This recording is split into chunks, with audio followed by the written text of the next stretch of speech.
Halo, selamat datang adik-adik di video pembelajaran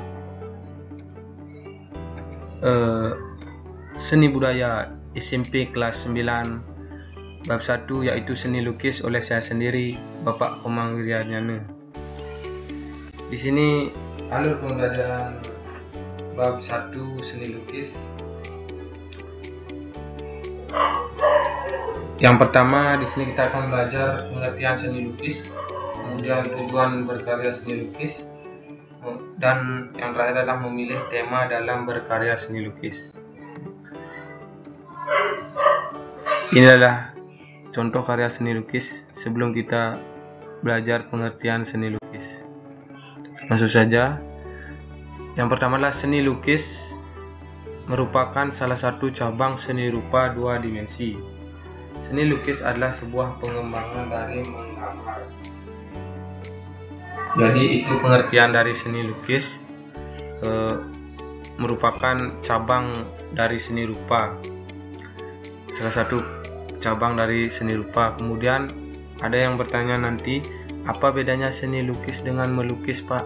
Nah, melukis artinya kegiatan membentuk gambar dengan menggunakan bahan seperti pulpen, pensil, kuas, dan sebagainya, baik dengan warna maupun tidak, dengan melibatkan ekspresi, emosi, dan gagasan pencipta. Jadi di sini melukis adalah kegiatan membentuk gambar, menggambar, menuangkan cat. Kemudian pengertian lukisan. Lukisan adalah pengalaman artistik yang ditumpahkan dalam bidang dua dimensi dengan menggunakan warna dan garis. Di lukisan di sini berarti karya seni lukis itu sendiri. Kemudian lanjut tujuan seni lukis. Di sini tujuannya ada 4. Yang pertama adalah tujuan religius. Jadi setiap lukisan bisa mendekatkan diri dengan Sang Pencipta sebagai pelindung, penjaga, dan pengampun dosa. Ini adalah contoh seni lukis religius. Jadi ini bertujuan untuk mendekatkan diri dengan Sang Pencipta. Kemudian yang kedua ada tujuannya kritik sosial. Jadi ide berkarya seni lukis misalkan kesenjangan sosial, peristiwa politik, ketidakberdayaan, dan perilaku kehidupan yang lain bisa dikritik lewat lukisan. Jadi kita berkarya untuk mengkritik sesuatu. Ini adalah contoh karya Coko Pekik yang berbudul celeng. Ini adalah contoh lukisan kritik sosial pada waktu pemerintahannya Pak Soeharto. Kemudian yang ketiga adalah dengan tujuan seni lukis, tujuan ekspresi. Lukisan menjadi media ekspresi dan media mencurahkan emosi perasaan. Jadi tujuan seni lukis ekspresi di sini, seniman mencurahkan perasaannya, emosinya dalam sebuah lukisan. Misalkan dalam perasaan sedih, mereka meluapkan dengan lukisan, atau pas sedang emosi. Kemudian ini adalah contoh karya seni lukis dengan tujuan ekspresi. Ini adalah contoh karya Avandi. Kemudian yang terakhir, tujuan berkarya seni lukis adalah komersil. Nah, komersil di sini berarti ada jual menjual, artinya hanya sekedar untuk dijual. Jadi lukisan yang dijual di pinggir jalan dengan warna mencolok dan didominasi oleh lukisan pemandangan mengutamakan aspek komersil. Jadi ini contoh karya dengan tujuan komersil. Ini bisa kita temukan di Bali, khususnya di Pasar Sukawati. Sudah paham sampai di sana? Kemudian kita lanjut pada aliran dan gaya seni lukis. Aliran dan gaya seni lukis ada dua, yaitu representatif dan non-representatif. Yang pertama kita bahas dulu ya, untuk representatif. Untuk representatif berarti perwujudan gaya seni rupa menggunakan keadaan nyata pada kehidupan masyarakat. Jadi di sini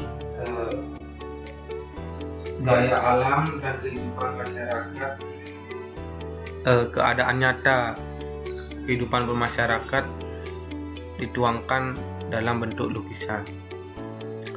Nah, di aliran representatif ini kembali dibagi menjadi 6. Yang pertama gaya naturalisme, ada gaya atau aliran realisme, kemudian romantik, kemudian ekspresionisme, kemudian impresionisme, dan yang terakhir adalah surrealisme.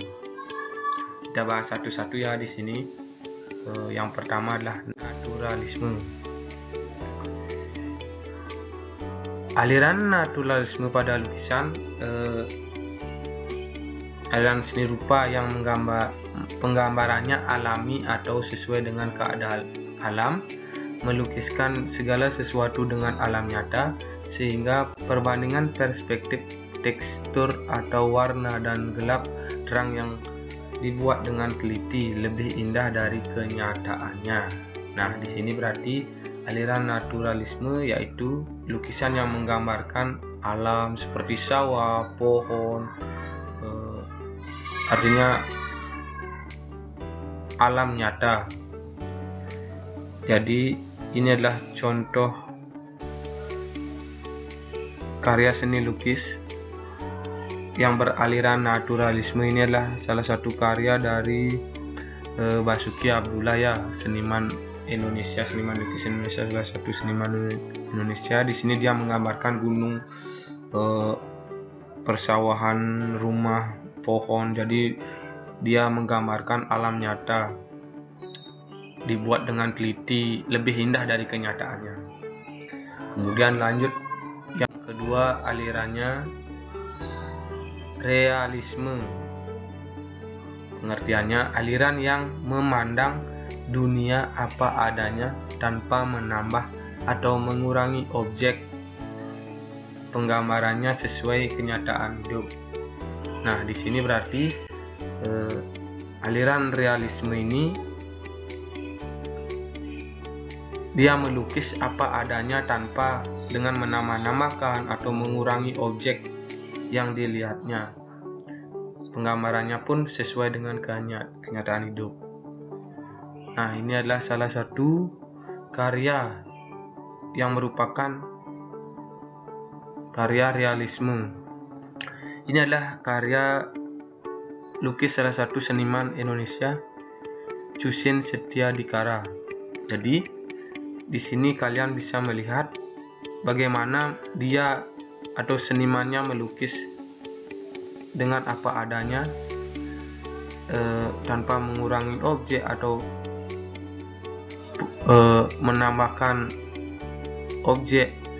Jadi dia melukis apa adanya. Ini adalah salah satu suasana dagang di pasar atau dagang di Kintamani ya, pasar Kintamani. Jadi itu Aryan, bisa kalian cek di internet untuk lukisan-lukisan yang merupakan aliran realisme. Kemudian lanjut yang ketiga adalah aliran romantik. Jadi aliran seni rupa yang bersifat imajiner, melukiskan cerita yang romantis, peristiwa yang dahsyat atau kejadian yang dramatis. Jadi pelukis yang memiliki aliran atau gaya seperti ini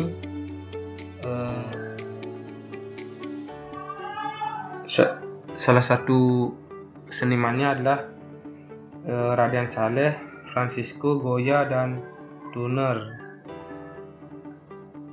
Jadi lukisan romantik ini adalah memiliki yang aliran yang melukiskan cerita romantis. Jadi cerita romantis yang memiliki peristiwa-peristiwa dilukiskan dalam dituangkan dalam bentuk lukisan. Ini adalah salah satu karya Raden Saleh, bagaimana dia melukiskan suasana yang dahsyat, suasana peristiwa atau kejadian. Kemudian lanjut, yang keempat adalah ekspresionisme. Jadi aliran seni rupa yang penggambarannya sesuai dengan keadaan jiwa sang perupa, spontan ketika melihat objek karyanya. Di sini berarti seniman lukis dalam mereka melukis memang sesuai dengan keadaan jiwa dia itu sendiri, artinya spontan ketika dia memikirkan ini, dilukis ini secara spontan. Jadi ini bisa kalian lihat di sampingnya, ini adalah salah satu karya ekspresionisme, bagaimana dia menggambarkan sabung ayam. Ini adalah salah satu karya dari Affandi. Sudah untuk ekspresionisme. Kemudian lanjut ke impresionisme. Nah, impresionisme beda lagi dengan ekspresionisme. Impresionisme ini aliran seni rupa yang penggambarannya sesuai dengan kesan saat objek dilukis. Nah, di sini artinya sang seniman melukis lukisannya itu dia mencari kesan saat objek dilukis, artinya kesan halus, kesan kasar, kesan bisa dirasakan lewat lukisan itu. Dan ini adalah salah satu karya dari Bonnet. Nah, ini kesannya kan kalian bisa lihat,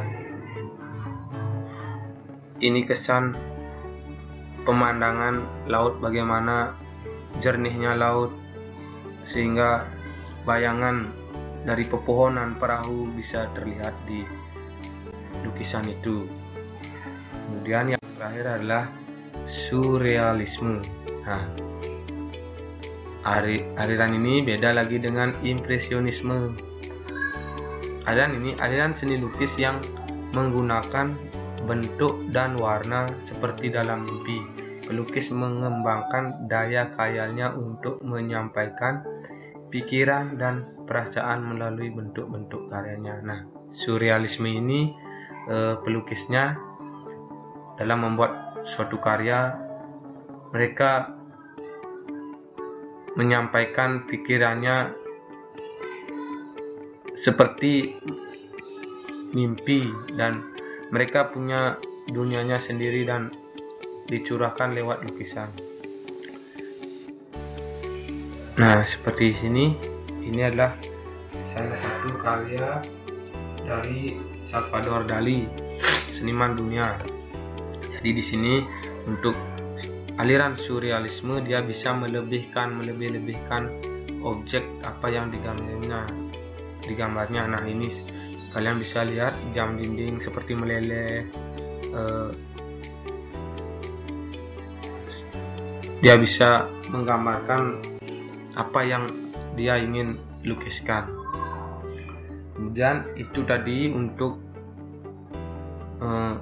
macam-macam aliran dan gaya untuk representatif. Kemudian untuk yang kedua adalah non representatif. Nah, non representatif ini berarti perwujudan aliran seni lukis yang menekankan unsur formal, struktur, unsur rupa dan prinsip estetik. Jadi tidak ada yang ingin disampaikan dalam lukisan non representatif. Nah, ini adalah contoh lukisan non representatif. Jadi mereka hanya menggambarkan garis, bidang, warna. Jadi tidak ada yang pesan yang disampaikan si pelukis itu. Kemudian lanjut materi selanjutnya.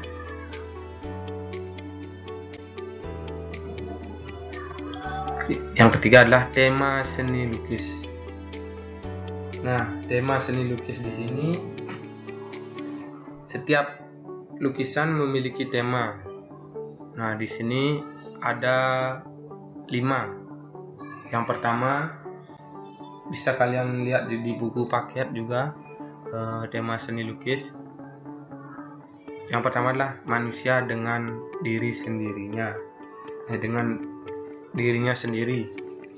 Nah, seni rupa merupakan salah satu ide yang dapat digunakan dalam menuangkan gagasan atau ide dari seseorang untuk mengungkapkan cita rasa keindahan manusia, mewujudkannya dengan media ekspresi. Nah, di dalam mengungkapkannya tersebut, kadang seseorang menggunakan potret dirinya sendiri sebagai lukisannya. Jadi di sini manusia dengan dirinya sendiri untuk tema seni lukis. Nah, ini contoh. Jadi hanya potret dirinya sendiri. Kemudian jika sudah, yang kedua, manusia dengan manusia lain. Nah, untuk tema di sini seseorang pelukis kadangkala mengekspresikan cita rasa keindahan menggunakan objek orang-orang yang di sekitarnya. Jadi apa yang mereka gambarkan itu kadang mereka tuangkan dalam lukisan apa yang mereka lihat orang-orang di sekitar. Nah, ini adalah contoh salah satu tema lukisan manusia dengan manusia lainnya. Ini adalah salah satu karya dari seniman Bali, Alit Suwaje namanya. Di sini dia menggambarkan seorang yang memakai pakaian rejang. Jadi dia menggambarkan 3 orang sedang berinteraksi. Kemudian lanjut, yang ketiga adalah manusia dengan alam sekitarnya. Nah, di sini mulai dengan melukiskan manusia dengan alam sekitarnya. Di sini ini adalah contoh lukisan bagaimana menggambarkan seorang petani yang sedang di sawah, sedang memanen padinya. Bagaimana dia menggambarkan suasana pemandangan yang ada di sawah. Ada pepohonan, gunung, kemudian orang-orang dengan alam sekitarnya. Dan lanjut, untuk yang keempat adalah manusia dengan alam benda. Jadi tidak hanya melukiskan alam, seorang pelukis atau seseorang dalam melukis dia menggambarkan benda-benda yang ada di sekitarnya. Seperti ini adalah contoh lukisan dengan tema manusia dengan alam bendanya. Kemudian lanjut, yang kelima ini manusia dengan aktivitasnya.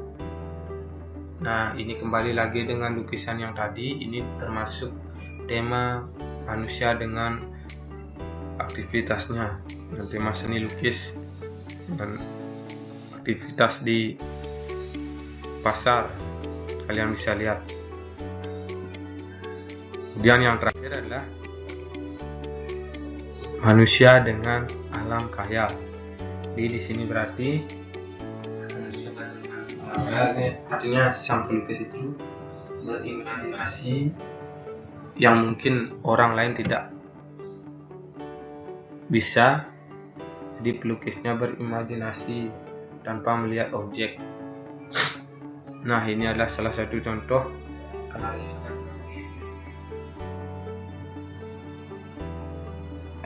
ini salah satu karya dengan tema manusia dengan alam kayanya. Baik, itu saja dulu untuk materi kali ini. Untuk selanjutnya bisa sambungan dari materi ini ada di video pembelajaran selanjutnya.